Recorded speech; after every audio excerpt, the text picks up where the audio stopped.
superintendents, our principals, our athletic directors, our sport committees, the governor's task force, the National Federation of High Schools, all of our fellow state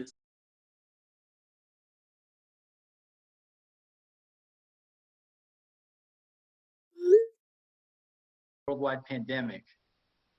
We've been very careful not to get out in front of the governor's guidance and the enormous task facing our schools in reopening for education. As we move forward, we want to stress the importance of only relying on information directly communicated from this office regarding any changes or updates to the school sports seasons. Although there's still tremendous uncertainty about what school will look like this fall and what phase Rhode Island will be in, this update is meant to provide a framework regarding how high school sport decisions will be made moving forward. It's our intent to plan for the maximum amount of participation opportunities in the fall that are safe and appropriate while recognizing the challenges that are facing the reopening of schools for education. So with that said, and I think everyone has this, we just have this short PowerPoint presentation that we want to kind of highlight and go through. And certainly at the end, we'll entertain any questions that you may have once we're done.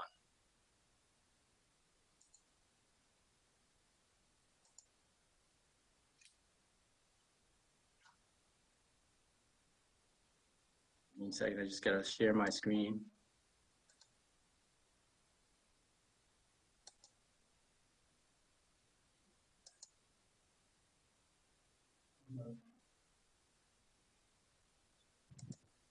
Okay, hopefully everybody can see that. Okay, this first slide, I've already alluded to all the people that we've been collaborating with. But mainly what I also want to say is that the Interscholastic League and the Principals Committee on Athletics, which is our governing body, obviously we all recognize the educational value and benefits that high school sports provides to the more than 36,000 student athletes that compete in our league annually. With a focus on students' mental health, social and emotional well-being, research has shown the benefits of exercise, social interaction, and sense of belonging. So it's obviously part of our mission that we want to provide those opportunities moving forward. So the plan that we're going to talk about today, I want to emphasize that no decisions at this point have been made on any fall sports. That this plan is going to be fluid, and that the health metrics and data that's going to be driven from the Brown Department of Health is going to continue to be closely monitored as we continue to make our decisions, as well as the feedback that we're going to be getting from our member schools. As you could even see in the governor's press conference this afternoon, guidance and restrictions can change at any time, and we've got to be able to adjust to all those situations. We're going to continue to consult with all of our stakeholders, with the governor's task force, who have been very cooperative so far, in all of our member schools to make sure that we can provide as many opportunities for kids as possible. This next slide just kind of highlights, and I think everybody's got this, but kind of highlights a lot of the challenges that our schools are going to face in providing their athletic programs this year. So we're working with them on models and examples of how we can help to do that in a better way this year. It's certainly going to look different. But one of the highlighted things here is transportation and school budgets are obviously going to be things that we're going to have to worry about, as well as the most important thing, which is going to be the management of any potential virus spikes, outbreaks, or quarantines. And we've been working with the National Federation of High Schools, their National Sports Medicine Advisory Committee, on rules modifications that we can adapt to our sports programs to hopefully minimize and mitigate the risk of spreading the virus. A big part of what we've been doing and what we're going to continue to be doing is the education of our administrators, coaches, and staff, because again, things are going to be very different this year, and health and safety are going to be the main priority. Spectators, when it comes to regular season events, when athletics start, a lot of that's going to be driven by the guidance that is going to be put out by our governor, as far as gathering sizes, and then local decisions that are going to be made at the schools level. What we want to announce today is that our Principals Committee on Athletics has voted to move the start date of fall sports from August 17th to September 14th. And the rationale behind that vote was mainly for our schools to be able to make sure that our schools were able to get open and running before we were going to put athletics into the equation. So that's something, again, based on the feedback that we've gotten from our schools and the work that we've been doing this summer, we feel it's a prudent move to delay the start of the sports season until September 14th at this point. What we're going to do because of that is we're going to extend our summer coaches contact period through August 31st. So that right now, with school approval and within the guidance that's been put out by the governor for phase 3, our high school coaches, just based on our rules, are allowed to have contact with their kids within those guidelines. So we're going to extend that period through August 31st. If we're able to start on September 14th, our regular acclimatization period for all of our sports is going to start, and games would not begin until Friday, October 2nd, with scrimmages and injury fund contests allowed to start a few days earlier that week. Postseason tournaments are going to be administered again by the RIIL like they are every year and adjusted accordingly. Again, no specifics on these things at this point, but again, those are how those decisions will be made. It will be coming from our office through our sport committees and obviously the principals committee on athletics. Due to the transportation issues that our school is going to be facing, again, we're going to recommend utilizing weekends for gameplay to try to minimize the amount of transportation and buses that are going to have to be available for schools.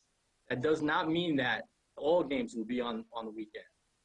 And so I want to emphasize that if schools have the ability and mutually agree that if they can get a game in during the week, that's certainly going to be up to them.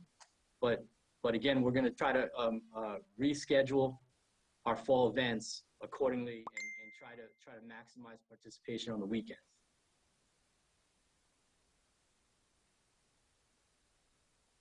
As I talked about before, I mean, there's a number of sport rule modifications that have come out from the National Federation of High Schools that we're going to be instituting with all of our sports, and we're going to be working with our sport committees, with our officials, groups, to make sure that we can make things as safe as possible. A lot of that guidance is on the page, that link that's on that page on this slide that you could certainly look through.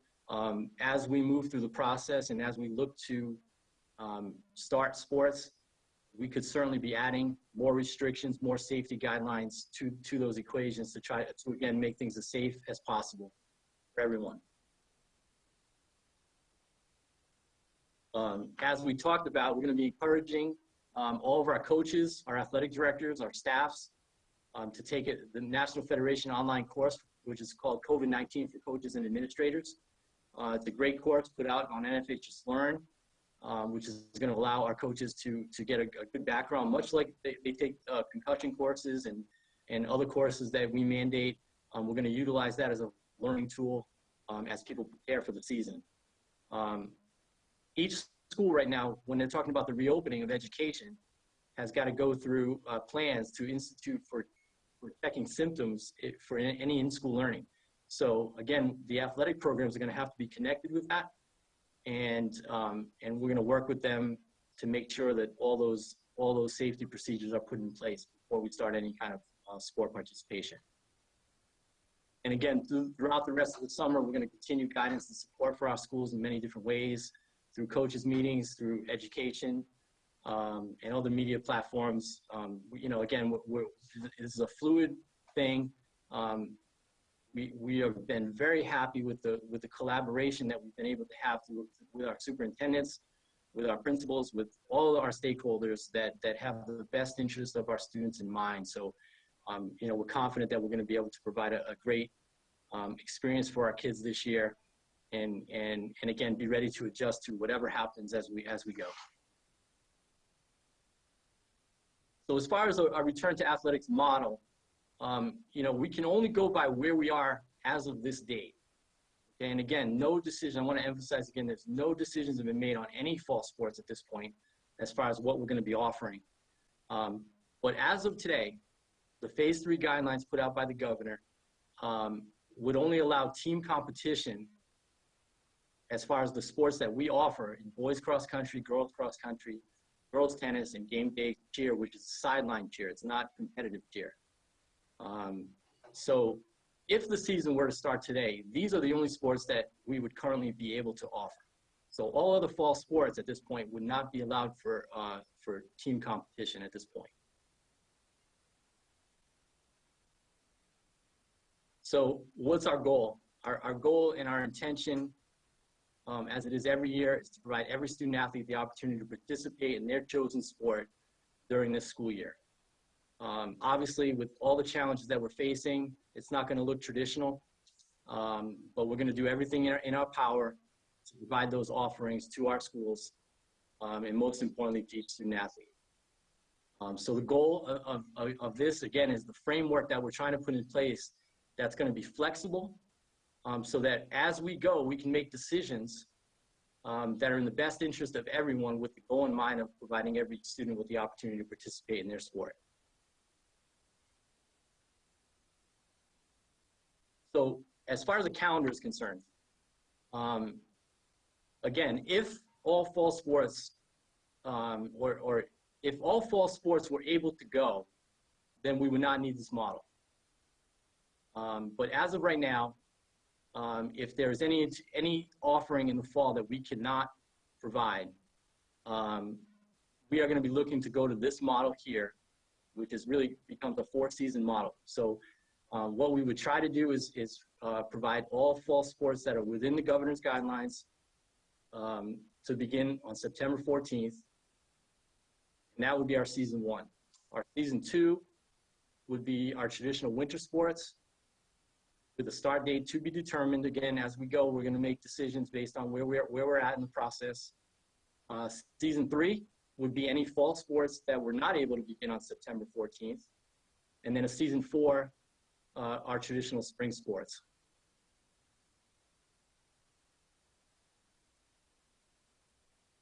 Okay. So at this point, if anybody has any questions, I'd be happy to answer them.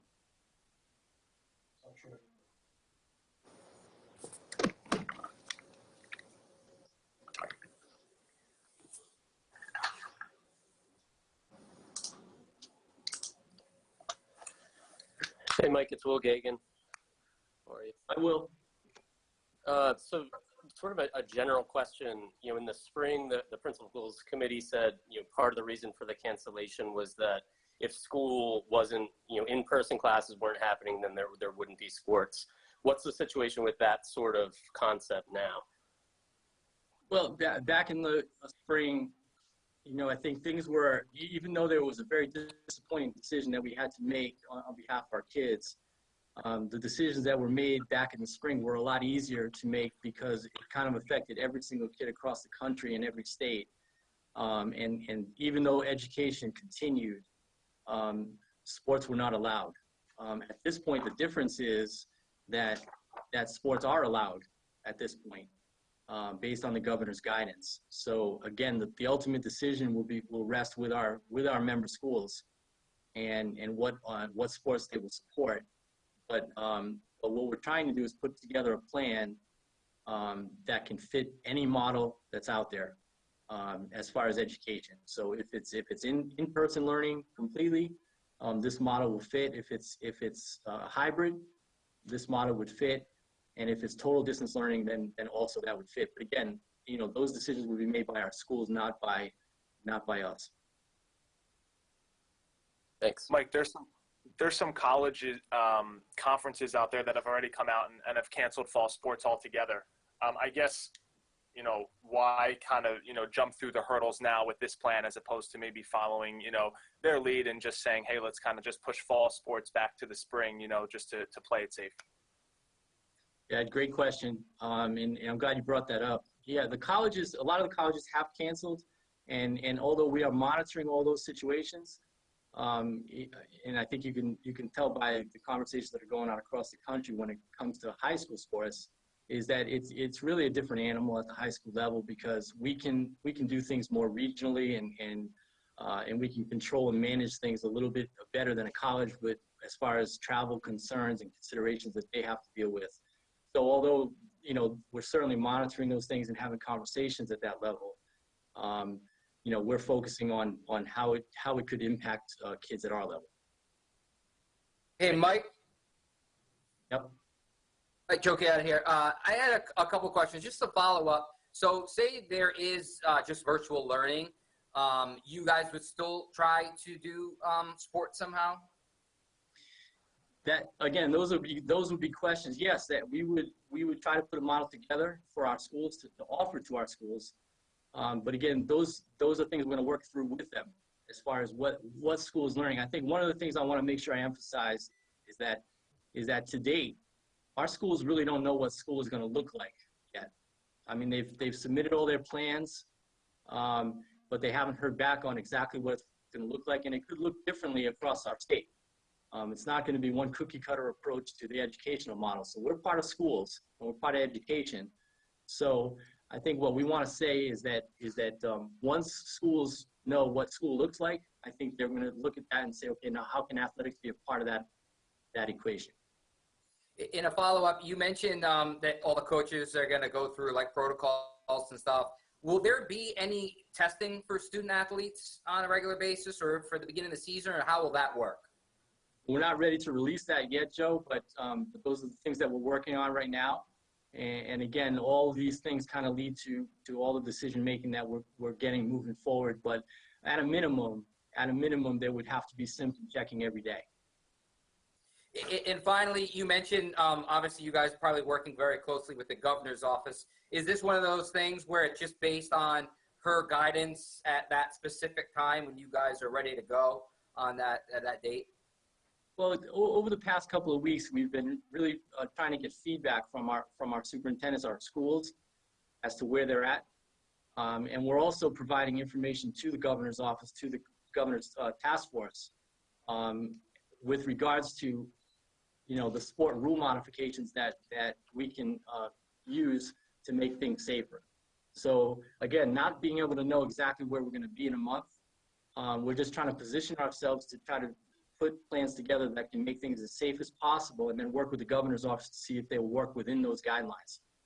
So that's kind of where we are in the process right now. We've been very happy with the way that we've been collaborating, where they're taking our input and our feedback and using that within our planning. But I want to emphasize that our schools have told us loud and clear that we are committed to following the governor's guidance and recommendations moving forward. Thank you, Mike. Hey, Mike. Go ahead, Brandon. Hey, Mike, it's Brendan. Just did the league give any consideration of maybe switching around sports, like moving baseball, softball, sports that are being played at the youth level right now to the fall, and putting the higher risk sports like football and soccer to the spring? Yeah, that's a good question, Brendan. And yes, we have. So, I mean, yes, could we move spring sports to the fall because they fit within the guidance as they are right now? Yeah, we could. But again, we don't know where we're going to be in a month, number one. And we have to put, there's a tremendous amount of planning that has to be put into place for everything. So it's our goal to provide as many traditional fall sports as we can in the fall. But I think the most important reason why we're not looking at that model right now is because that would automatically put kids in a position where they may have to choose between sports that they play in a particular season. So taking spring sports and moving them to the fall, there's probably kids that play baseball that run cross country, or girls that play softball and play tennis. So we want to try to give every kid their opportunity to participate in their sport during this season. So from a planning perspective and for kids not having to choose, we want to do as many fall sports as we can within the guidelines. And just to follow up, has there been any thought about maybe extending the summer training period? I know it's right now to August 31st, but closer to the September 14th date, or is it better to give a little bit of a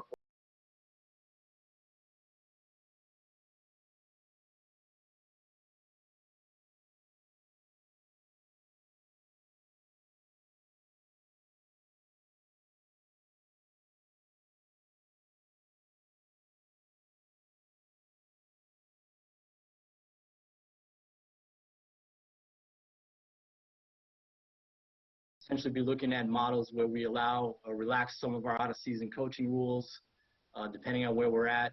But again, we don't have any specific guidance on that, so we didn't include that in the plan at this point. Mike, just to clarify about the games when they can happen. So you guys are encouraging the weekend, but that's not mandatory, so there still can be games played during the week? Right. This is just guidance because, again, the schools administer regular season events on their own.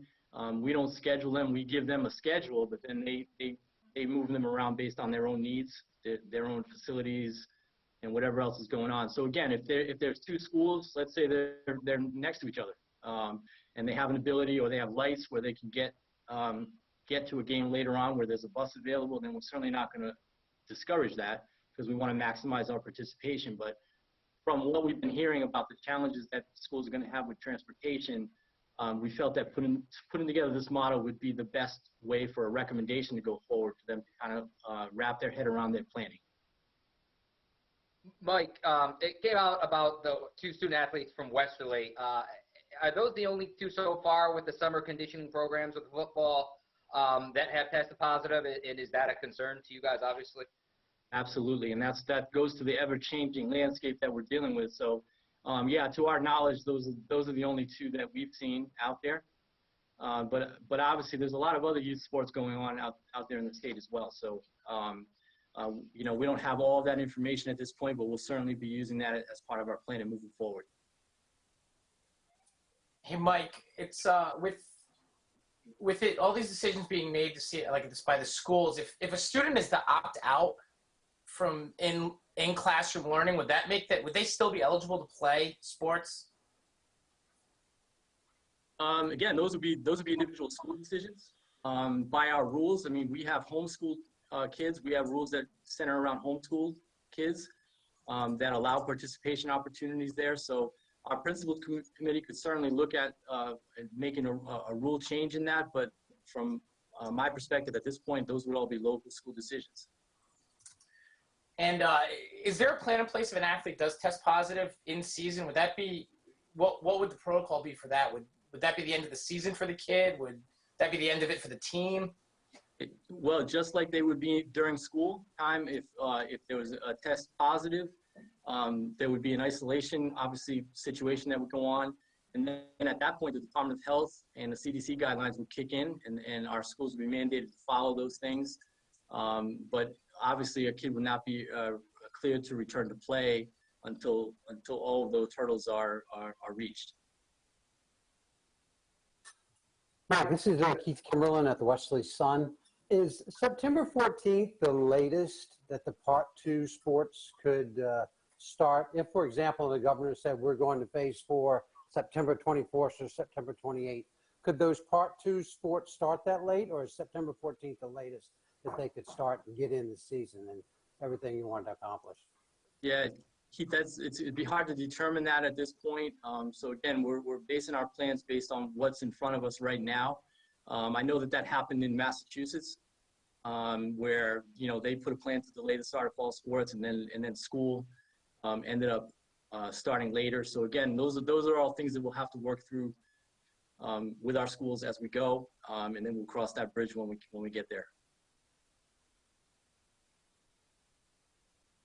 Mike, I know there's over 30,000 student athletes that participate in the RIIL. What would be your message to them, since you probably can't see them face to face or really have a chance to kind of talk to all of them, as you guys work through these plans and keep their best interest at mind?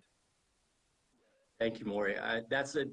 What I would say to them is that we're doing everything in our power to give them those opportunities that only come around once in a lifetime for kids. And some of those decisions that we had to make back in the spring and even at the end of the winter were so difficult because we knew what the impact would be. I think it softened the blow again because it happened across the country and everybody was in the same boat. I think there was a little bit of solace there. But that's what makes this whole situation a little bit different this year, is that as you're looking across the country, everyone's treating this differently. And depending on what's going on in each state, depending on the governor's guidelines in each state, everyone's trying to make the best decisions that they can, which is going to lead to some inconsistencies out there. So I think what we're trying to do is, even though we're trying to stay connected with everybody, across the country. We're trying to make the best decisions we can for our state within the situation that we're in. But I just want those kids to know how important it is for them. And we're going to do everything we can to make that happen. Thank you. So, Mike, when you're talking about scheduling and coming up with ideas for a reduced season for some of these sports, is it more about regionalizing it rather than, Division I, Division II, that sort of thing, to minimize the travel and to make it, more feasible to have games in certain areas of the state? I think that that's one of the things that this is where athletic directors are really going to come into play, and I got to give them so much credit for the job that they do behind the scenes to get things ready. They want to plan; they're planners, and so through some of the conversations that we've had, once we can get some real more definitive direction, we're going to try to do some pre-planning with them as far as how we're going to handle those things, how we're going to handle sub-varsity sports, how we're going to handle those regional type competitions. It's not going to, our regular seasons have normally been that we try to put a league schedule, which is really the games that matter as far as qualifying for postseason. We've tried to maximize the amount of games that we've given schools. Well, in this particular case, we've got to almost look at this completely differently now, and figure out ways to be creative and to keep kids maybe closer to home. We don't know exactly what that's going to look like, but there's some models out there. And again, we don't want to get too far down the road with it, but those are definitely things that we have to consider, especially if things continue to go into an uptick, and we have to worry about contact tracing and all those things, that we've got to minimize the amount of travel and the amount of contact between teams.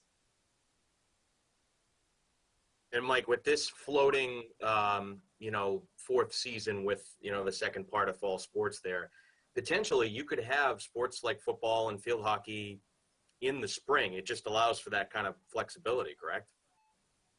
And again, that's the most important thing for us, is to be able to have a plan where we don't have to blow it all up and start from scratch. I think we can work within the framework that we're talking about right here and just make the best decisions we can as we move. So again, look, if we can do, half the fall sports in the fall, we've still got a spot for those other things. But the reality is we're still going to have some really difficult decisions as we go, because, there are concerns with indoor sports at this point. And if we don't get out of phase 3, or we don't start to get to a position where things are changing much, then those sports could be impacted too. And that's just the reality of the situation. But I think this gives us the best chance to get every sport in. Hey, Mike, so much for easing into your position as the executive director. I know that you've been involved in school athletics for a long time and been at the Interscholastic League for a long time, but is there anything that could have prepared you for what you faced here in your first month as executive director? No, and you know what? We had it's interesting. We had an orientation with the National Federation for the new executive directors, and the executive director in Delaware, the executive director in Indiana, and myself are the new people coming in. And during that conversation, the new president is Kerwin Erhan from Missouri, and his first message to us was that don't worry. You're not any further along than any other executive director in the country at this point, because none of us have been through a worldwide pandemic. And he said, but with that said, this year is going to be like drinking water out of a fire hose. And I think that's the visual that I'm going with as we head into this. But again, listen, I mean, our mission is to provide opportunities for kids, and that's what we're going to do. And we're going to work with our schools. We're going to work with all of our stakeholders, and we're going to do the best job that we can to do that. But it is comforting to know when we get on our calls with the other states across the country that we're all going through the same thing. So, it's been difficult, but on the other side of it, we're hoping things are going to get better as the year goes on. Mike, with this second fall season, talking to some coaches, it seems their concern is that, some of these schools don't have the resources to practice outdoors in March when the weather's kind of iffy, and field hockey and soccer clearly aren't something that can be done when there's snow out there. So what is there a broad timing of when this would take place? Or are we just kind of just trying to fit it in? Eric, I wish we could give you certainty. I really do. But again, if we start throwing dates out there, then again, we don't want to speculate and then have to change things. We understand that those are issues that we're going to have to deal with if that happens. But I think the only other alternative is that we're going to have to cancel sports. Again, I think that we're going to work in this framework and we're going to do the best job that we can and try to avoid that if at all possible.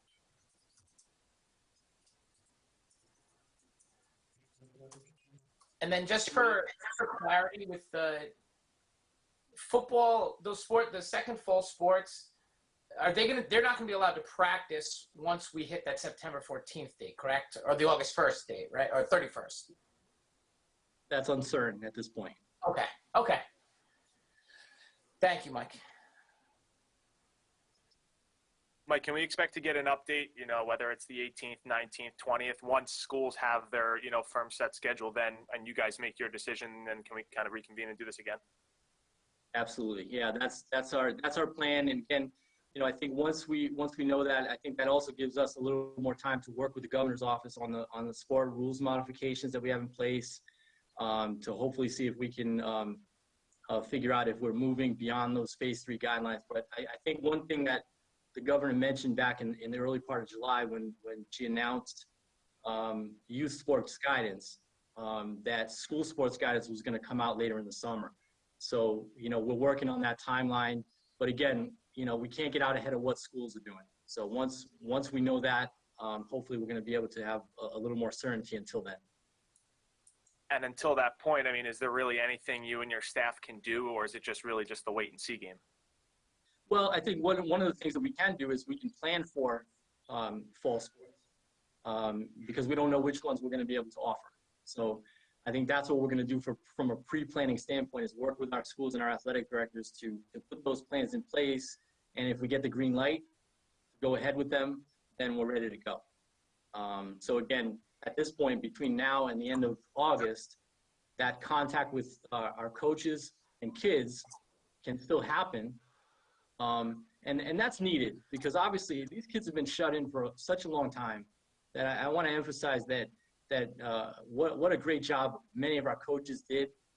Even when they couldn't meet with kids, they were doing things virtually with them. They were staying connected with them and keeping them motivated. So I think that even though there's a potential that some of those fall sports may not go, just the contact that they have is healthy for them. So it's getting them connected to the school, which is important. It's getting them connected to education, and it's keeping them a little bit more physically fit. So we're hoping for the best and planning for every scenario.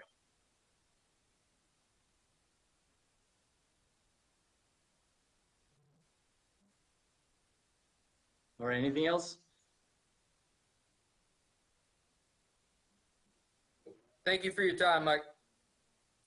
All right, we'll be in touch soon, and I appreciate, again, all your help and support out there, and let's hope we have a great year. Thank you. Thanks, Mike. Take care. Thank you, Mike.